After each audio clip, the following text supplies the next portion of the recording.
Worked in 5 different commercial studios. We got cat interference. That's all right. We'll ground that out. Ambience. Ambience. We are live in Grady studio right now at Twin Creek Audio, and if you all like gear, I'm telling you what, I've been here for a good day now, and just going through the tour of this place has been pretty incredible. Grady, I got you a mic set up here, and look at this. I even got you a green cover. Amazing. Grady, I love the studio. Tell me about what your favorite piece is in here right now. In this bedroom studio, or yeah, and just so you know, there's like 3 levels to this thing, but or just what's your favorite piece that's got you the most excited right now? Probably the Otari MX70 that I haven't really used yet. Is that the one we've been working on, the 16 track? The big one at 16 track. Yeah, that one, and then of course the Soundcraft Sapphire. Those are the things I'm the most excited about. But I also really love the Tascam MSR 16, half-inch 16 track. Yeah. I love that thing. And I love the DBX noise reduction on it. I think it sounds fantastic. We've been going through a lot of different things here, including a lot of projects that you've been working on. What do you think people need to understand about getting into this game? You know, when people watch videos like this, you see a lot of sweet equipment, a lot of buttons and knobs and lights and stuff.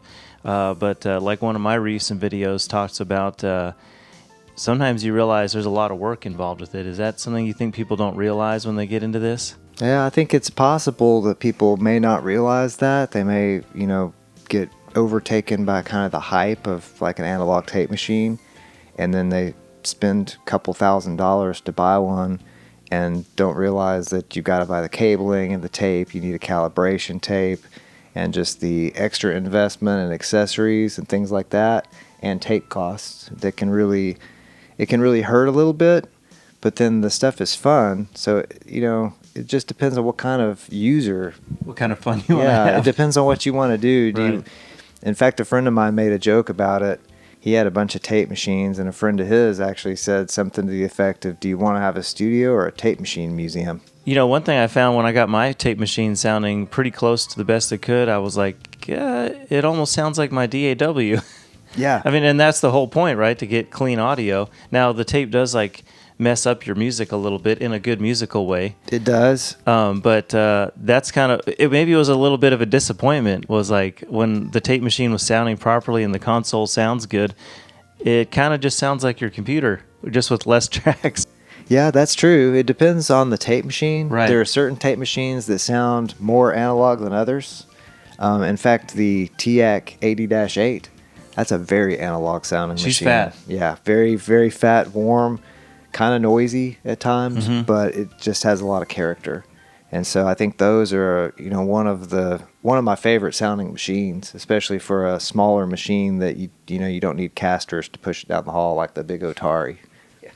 That Sapphire, we were putting that thing together. That's the first time I've ever been around a huge, large format console like that. Tell me a little about that thing. You were saying it's like a baby SSL? Kind of. I mean, it's not the same circuitry as an SSL. It's a Soundcraft, but the way that you have the small fader for the channel to send to tape, and then you've got the big monitor fader, that's similar to an SSL. It has a gate on every channel, which SSLs have a gate and a compressor on every channel. So I guess it's kind of like the extremely poor man's SSL.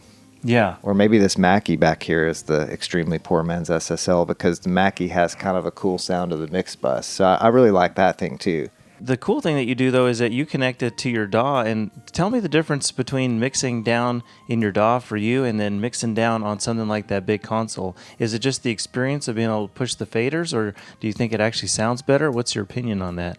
It sounds different. It's more fun. It's a more hands-on way to mix things.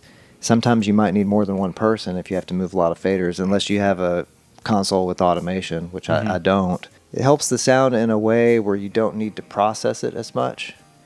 And the main reason I do it is I like all my analog outboard gear, and I could set up a bunch of external inserts with an audio interface, which is kind of complicated, or I can just run all the outputs of my audio interface through a console, and then the console has inserts and aux-ins and all that. So it's really just an easier way to use all my analog outboard gear.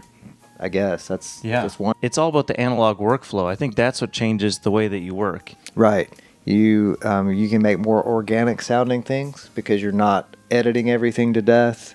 It forces you to make more decisions up front and to get the sound that you're going for on the way in rather than trying to doctor everything, because then you're just sitting there at the DAW screen like playing a video game.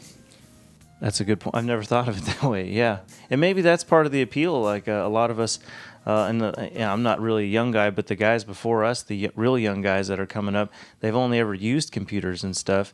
Do you think that this we're going to call it a hobby, getting into all this gear and stuff, do you think it's a worthwhile venture if someone wants to get away from their computer? Absolutely. I think it really is. And the easiest way to do that is not necessarily with tape, but if you have an audio interface that has, a lot of inputs and outputs, to use an analog console with an audio interface, like the hybrid thing that I've done a lot of videos about on my channel, hybrid mixing. So that's kind of a good starting point, and you can do that with something as simple as a Mackie 1604. And in your opinion, you like the sound of tape through a console? I do. I like the sound of my digital interface playing back through a console and then capturing the output of that. I like the sound of tape. So analog summing, that's a big thing these days. And you don't have to buy one of those really expensive color boxes. Even if you had a basic console like your Mackie and had everything at 0 and just summed it through that, you think even that would be give it a better, rounder sound? I think so, because you're still converting all of those digital files back to analog, and you're combining them electrically instead of digitally with an algorithm. Yeah. So I think that's a difference. In fact, they make little summing boxes. There's one on DIY-RE. I've seen that. You can make, and that'll combine, and then you just need a pair of mic preamps to restore the gain afterwards. And I actually made a video about the PreSonus MP20 over here. Mm-hmm.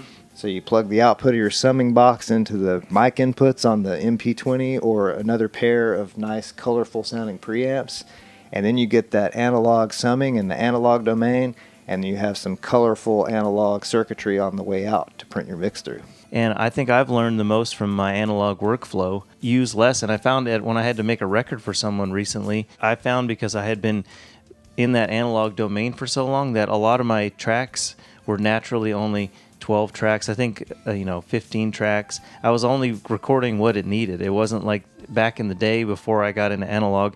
I just was constantly stacking stuff, and then maybe you choose to take it out later, but usually you leave it all in, and then it just makes a muddy mess is kind of what I'm trying to get at. This is something interesting I read a long time ago, and I'm not sure if it's accurate, but the guy who produced New Kids on the Block, not one of my favorite bands or anything. That's hey, no shame. Back in the day, I was kind of the anti-New Kids on the Block guy. But I read this article, and I think the man's name was Maury Starr, who produced a lot of that stuff. He made an observation about reverb, and he talked about people putting all these different reverbs on everything, but the final listener is only going to hear mostly just the longest reverb, because that reverb's going to overtake all the other ones. And so that's why he said, I only use one reverb on everything, because you're not going to hear that, because the longest reverb is going to absorb all the other different reverbs. So I think there's some validity to that, but in my experience, I do kind of like having like a room reverb, a little bit of room reflections on drums, and then maybe a longer plate reverb on vocals. So I think he was maybe partially right. Well, and I think you bring up a good point right there, is remembering the end listener, which is 98%. I went to a conference once about music production. It was like, when you go to a show, 98% of your crowd are not musicians, so don't worry about the two guys in the back with their arms crossed judging your guitar playing or whatever, because they don't even matter. It's play to the audience. That brings me back to something you said a minute ago, and I wonder if everybody being so into audio and producing stuff, I mean, who are we mixing and recording music for? Are we doing it for other audio engineers? Because that's going to be a pretty small part of the audience. Yeah. But... sorry, No, that's a really great point. You've acquired a lot of stuff over the years. This is kind of like an analog dream hanging out in here with you, with all the tape machines and the consoles and the different analog output gear and all the outboard, the mics, and your record collection. Where do you recommend, if people want to get into this, where have you found the best deals? Because it's depressing to get on some of the major marketplaces because the prices for some of this stuff is so expensive. Buying locally is always the best idea. And a lot of this big analog gear, like my Soundcraft Sapphire or the Otari MX70, they're too large to ship anyway. So if you're really interested in gear like that, it's best to find something locally. And you're going to get a better deal that way too, especially on big stuff, because sellers know that they can't really afford to ship it, or they realize that buyers are not going to want to pay for the shipping. If you've got a $2,000 Soundcraft console or whatever it is, and you list that on Reverb, you can't afford to offer free shipping, and it's going to cost hundreds of dollars or more to ship that. Plus, if it arrives without getting busted up. Yeah, that's true too. That's one of the reasons that I don't sell tape machines very often, because there's so few of them, and I'd hate to ship those and have them get broken, and then there's less of them because they don't make them anymore. Right. So I think buying locally, you're going to get a better deal. You're going to get cooler gear for less money that way, especially if you're interested in the big analog stuff, because a lot of that stuff's not easy to ship. So, right, buying locally, finding different types of marketplaces. Sometimes you can find cool things at flea markets. Oh, yeah. And even like thrift stores. Yard sales. Yeah, sales. You never know. Well, now that you got the console together and we're going to get the Atari hopefully maybe up and running this afternoon before I have to head back to the Ozarks. Are you got any projects that you're going to work on? I know your buddy Heath was here. You guys going to get some songs together? We've been working on some songs. We're thinking about doing a rock album of some kind. I used to be a big grunge guy, played in grunge bands and stuff back in the 90s and early 2000s. And that's considered vintage now. Yeah, it is. And so he was talking about, hey, grunge is making a comeback. Maybe we need to make a grunge album. Absolutely, yeah. I'm older now, so I'm not quite into as much of the heavy rock. I mean, it'll be alternative rock of some kind. And we are talking about doing another project. And then, of course, we've got a Americana kind of style band called Homespun Centaurs. And we've made 3 full-length albums and an EP under that name. And hopefully, eventually, Heath is going to want to do another Homespun Centaurs. We were talking about this last night. Grady gets a lot of questions on his YouTube channel. I learned a lot from your YouTube channel when I was starting out. Maybe you can answer one right now. What's like the top question that always comes back around? Mostly it's about hybrid setups. How do I connect my Behringer interface to, whatever random mixer that the viewer has?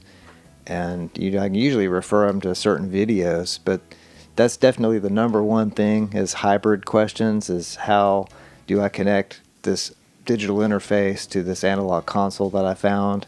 There's a lot of I won't say misinformation, but there's a lot of, seems like there's a lack of understanding. Confusion, maybe? Yeah.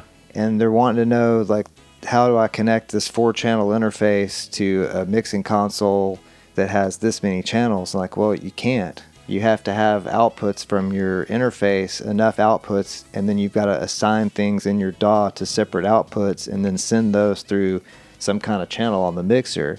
So I think there's a misconception there that you can just connect any interface and there's some kind of magic way that you can get that to go out through an analog console. If you've got a 2-channel interface, the most you can sum through a mixer is 2 channels because your interface only has 2 outputs. Or if you've got a 4-channel interface, you can do 4. You can sum 8, 4 of them. So on and so forth. So there is no magic way to take a small, even a small multi-channel interface like a 2 or 4-channel. There's no way to split that out to an analog console. There you go. Try the hybrid first before you dive in too deep, so you don't have that regret. And if you hate what you bought, just call me or Grady up, and we'll probably buy the stuff off you because we're addicted, right? Yeah, it's fun. I enjoy doing all this, and some of my videos is just I come up with a crazy setup, and it's like, I wonder if this would work if I plugged in all my analog stuff this way. Twin Creek Audio. Follow him for more. He's the man. He's got like 300 videos. Pretty much any topic you can think of, you'll mostly get 95% of the way there if you just watch one of Grady's videos. Grady, thanks so much for having me come by Texas and see the studio. Absolutely. Texas is awesome. It's a little hot, but the AC is nice in here and the studio's awesome. We're going to get back to work on that Atari, I think, and see if we can get it up and running. Well, before we leave, I just want to say thank you to Sammy for coming down, hanging out with me, and helping me put the Soundcraft back together. That video will be on my channel. Y'all have a good one. Bye.